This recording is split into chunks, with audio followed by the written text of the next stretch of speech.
Near to you Aaron your brother and his sons with him, from among the people of Israel, to serve me as priests, Aaron and Aaron's sons, Nadab and Abihu, Eleazar and Ithamar. And you shall make holy garments for Aaron your brother, for glory and for beauty. You shall speak to all the skillful whom I have filled with the spirit of skill, that they make Aaron's garments to consecrate him for my priesthood. These are the garments they shall make: a breastpiece, an ephod, a robe, a cloak of checker work, a turban, and a sash. They shall make holy garments for Aaron your brother, and his sons to serve me as priests. They shall receive gold and blue and purple and scarlet yarns and fine twined linen.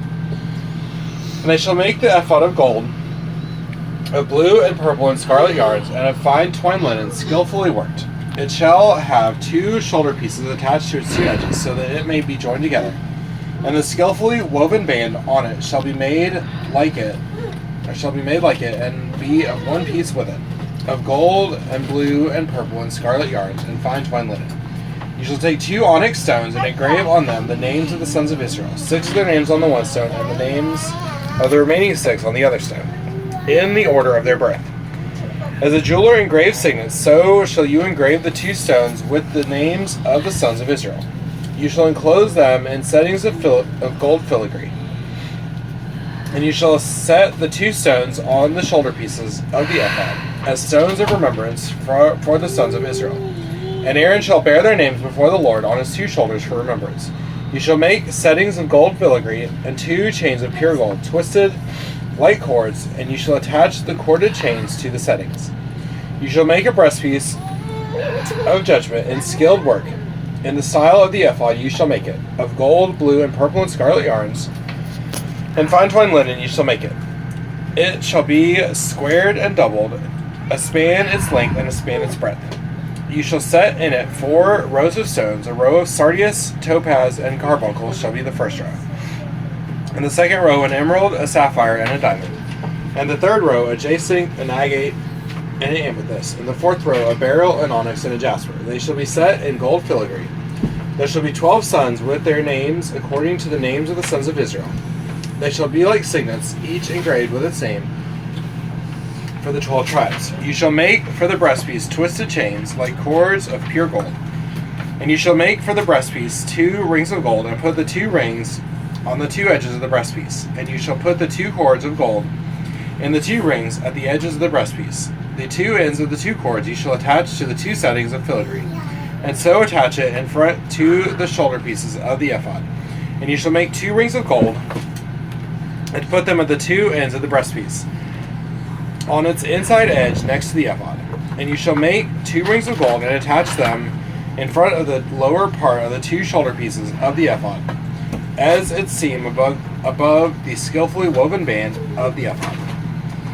And they shall bind the breastpiece by its rings to the rings of the ephod with a lace of blue, so that it may lie on the skillfully woven band of the ephod.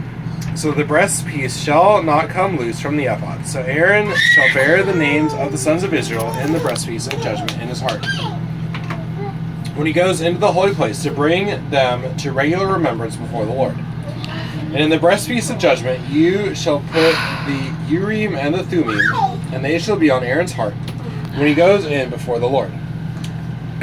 Thus Aaron shall bear the judgment on the people of Israel on his heart before the Lord regularly. You shall make the robe of the ephod all of blue. It shall have an opening for the head in the middle of it, with a woven binding around the opening, like the opening in a garment, so that it may not tear. On its hem you shall make pomegranates of blue and purple and scarlet yarn around its hems, with bells of gold between them. A golden bell and a pomegranate, a golden bell and a pomegranate around the hem of the robe. And it shall be on Aaron when he ministers, and its sound shall be heard when he goes into the holy place before the Lord, and when he comes out, so that he does not die. You shall make a plate of pure gold and engrave on it, like the engraving of a signet, holy to the Lord. And you shall fasten it on the turban by a cord of blue. It shall be on the front of the turban. It shall be on Aaron's forehead, and Aaron shall bear any guilt from the holy things that the people of Israel consecrate as their holy gifts. It shall regularly be on his forehead, that they may be accepted before the Lord. You shall weave the coat in checker work of fine linen, and you shall make a turban of fine linen, and you shall make a sash embroidered with needlework. For Aaron's sons you shall make coats and sashes and caps. You shall make them for glory and beauty, and you shall put them on Aaron your brother, and on his sons with him, and shall anoint them and ordain them, and consecrate them, that they may serve me as priests. You shall make for them linen undergarments to cover their naked flesh. They shall reach from the hips to the thighs. And they shall be on Aaron and on his sons when they go into the tent of meeting, or when they come near the altar to minister in the holy place, lest they bear guilt and die. This shall be a statute forever for him and for his offspring after him. This is the word of the Lord. Thanks be to God.